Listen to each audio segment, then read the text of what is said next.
السلام عليكم. عليكم السلام ورحمة الله. ممكن يا ابني تديني ريت لي صابون سائل يخليك عشان المواعين عندي بس في البيت متكونه. عناية ليك يا أم اللي أنت عاوزاه. هتديني يعني؟ ولا يهمك يا أم، دي حاجتي، ما يهمك إيه. ماشي يا أم، محتاجة أي حاجة تانية الله طيب؟ يبارك لك. في أي وقت يا أم اللي أنت تحتاجيه تيجي تاخديه ولا يهمك. الله يخليك يا ابني، الله يعوض عليك يا رب. عناية ليك يا أم. ماشي. ماشي يا ست، خد. شكرا. خد شنطة يا أم.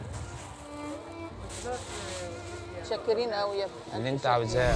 عمو عمو، يا عم. احنا تايهين من بابا وماما ومش عارفين نعمل ايه.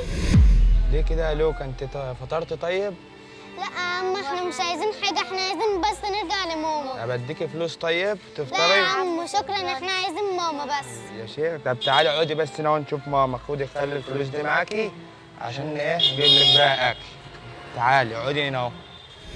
السلام عليكم اخويا. عليكم السلام يا اخويا. احنا برنامج مسابقات، تشارك معانا؟ اشارك يا باشا. انت ممكن تكسب الظرف ده مقابل انك تسيب الشغل ده. لا انا ما اقدرش اشوف شغل يا باشا، ده اكل عيش. وانت بتكسب كام في اليوم؟ يعني ممكن يوم 75 جنيه، ممكن يوم 100 جنيه، هي ورزقها. بس انت بقى جالك فرصتك بين ايدك. تمام. تمام. سيبك من الشغل ده خالص، وحاجه بص هتقضيك الشهر كله. ما امسك اقدرش. يا عم. مكسب دول؟ هتكسبهم بس تسيب شغلك. لا يا باشا انا ما اقدرش اسيب شغل عشان خاطر الفلوس دي. انا احنا اكل عيش احسن. احنا دلوقتي ده تحدي في البرنامج، هو بيصور دلوقتي وانت كده مش هتكسب. ماشي، مش عاوز اكسب بس ما اسيبش اكل عيش. دول عيالك اصلا؟ دولت عيال اخواتي. خلاص ماشي، انت براحتك بقى. والله اللي انت شايفه يا باشا ماشي. اشتغل معايا. بكام الصابون الملون ده؟ الصابون ده يا باشا ب7 جنيه. مين دول؟ انتوا بتعملوا ايه هنا؟ انت بتكلمهم كده ليه يا باشا؟ انت تعرف ايه؟ لا. انت تعرفهم؟ انت اللي بتكلمني كده ليه؟ ايوه اعرفهم يا تعالى. لا تعالى يا يا بنت باشا. امك انت- بتسأل عليكي من الصبح.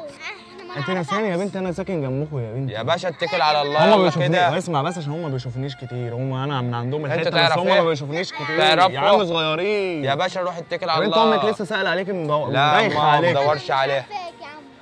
يلا بس تعالى. لا يلا بس كده يا باشا، يلا اتكل على الله، الله يصلح حالك. بتزق ليه يا عم؟ العيله اعرفهم. يا تعالى باشا بنت. العيال دولت انت ما تعرفهمش، ده عيال ولاد اختي. يلا اتكل على ولاد الله. الله يصلح حالك. استنى بس انت رايح فين؟ يا باشا شغال. شغال واخد دول معاك ليه؟ عيال ولاد اختي يا باشا. انت متأكد ان هم اولاد اختك؟ لا يا باشا هم بصراحة. طب اقفل كده المكنة.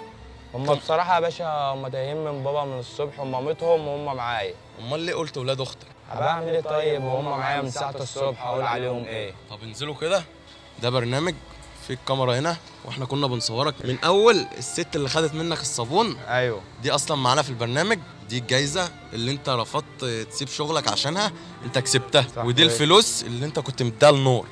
ماشي. انا حاسس انك متوتر كده. لا والله يا صاحبي انا بامانه مستغرب، بس اول نبقى يقع قدامي موقف زي ده.